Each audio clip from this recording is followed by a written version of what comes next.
Hello, Lisa. What does or is the soul mean within non-duality? The reason for asking is that when someone dies, the body of someone you knew is just an empty vessel. They're no longer connected to the body. In non-duality, I assume that the way that we would talk about soul, I don't tend to talk about it, and I don't know if there's many teachers that do, but everybody's got their own personal interpretation of how they teach and talk about this subject.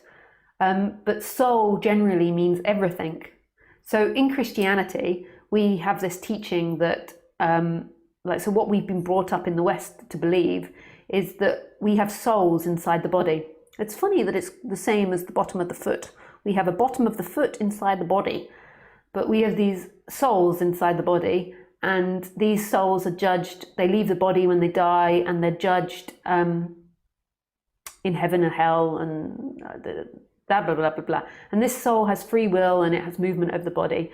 And that's so fundamental to our society. Like, our language is based off this idea of soul, that you're a separate entity and I'm a separate entity, and that you have responsibility, I have responsibility. And our whole language is based on this, and our religion is based on this too. I don't know if originally Christianity meant this, but it's how it formed and what we believe. And it's so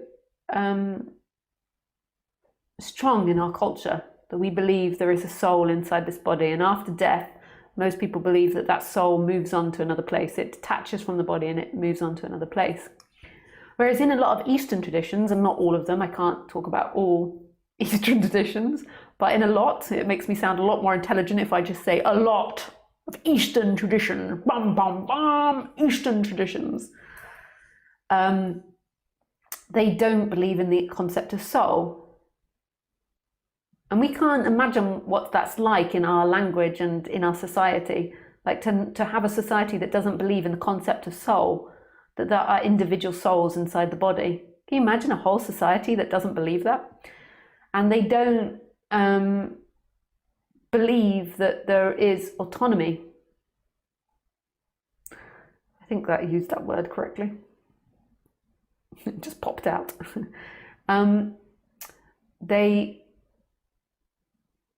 So they don't believe that there is this separate individual. The whole society doesn't believe that. What they think, what they believe, is that God is experience itself. So what we call soul is actually God looking through itself from multiple angles. They wouldn't quite phrase it like that. That's very Western terminology, but they believe that God has divided itself into many in order to experience itself, but it's all one God's dream. So I can't go quoting to you some spiritual book now because I don't have the memory. I have a terrible memory, and I'm never very good at quotes, and I often forget them halfway through. So what I do is I do my own quoting system where I kind of base it on something I've learned before, and then I make it up as I go along because I can't quite remember it. So that's what I'm going to do now. So there's like one very popular story about one of the gods in India who, no, I'm not even going to go there actually. It's too complex to try and explain that in this short amount of time. But basically what they believe is that it's God's dream. Well, all of this is God's dream.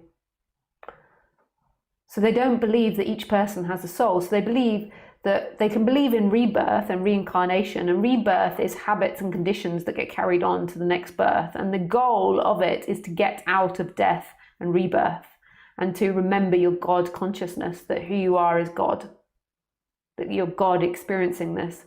So the goal is to stop being trapped inside the dream. So if we imagine it from something that's popular in our culture, something like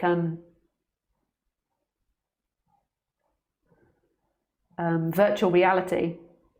So imagine like I'm God of a universe, and I program this virtual reality, and then I put it on my head, and then I look into a world, and my consciousness is looking into this world, and it's looking through a character. So it's looking through someone called John. So I'm Lisa, and I'm looking through at this world through somebody called John.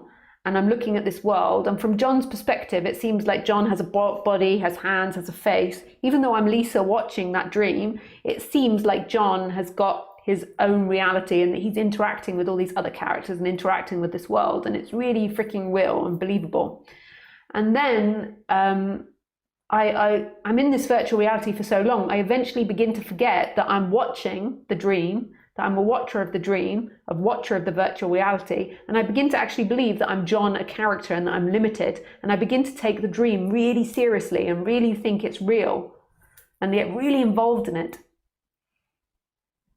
And that's what Eastern tradition believe, and they believe that then that God is beyond intelligence in our world, and God has the capability of looking through multiple experiences at the same time. So it's not just looking through one virtual reality, it's looking through billions and billions of virtual realities at one story of itself and experiencing itself in multiple ways. And in all of those ways, it's identified with the character and believes that it's solely the character. And that character in the virtual reality, so John isn't actually alive. John doesn't actually have a soul or have a free will or have choice. It's a program that God has programmed and written to evolve in a certain way, and to, like, we've got all these virtual realities at the moment that are evolving. They're like self-generating. So as you explore through them, they're self-generating themselves. They're not actually programmed fully in by someone. It generates as you explore, which is really amazing. And this is what God's done with this world. So it's self-generating, but God is the creator of all of it, and God is looking through all of it and experiencing it from multiple different angles. God has the ability to do that. God is beyond our intelligence. We think that consciousness can only look from one angle, but consciousness can experience from multiple angles, and time is totally irrelevant. Time is only in the dream. So the idea that it's doing it simultaneously is only a way of us explaining it in this particular dream, that we have a linear timeline that goes longer like that.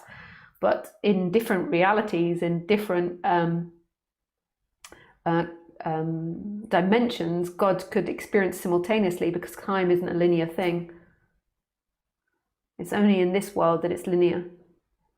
And so God is watching from all these different angles, and in most of the angles, what's happened is that God's forgot that it's watching this dream and experiencing this dream, and totally believes it's the character inside this dream. And so what happens to that character is the character's dream becomes, or the character's reality becomes super intense, because it really feels that everything's happening to that character and that it's its life.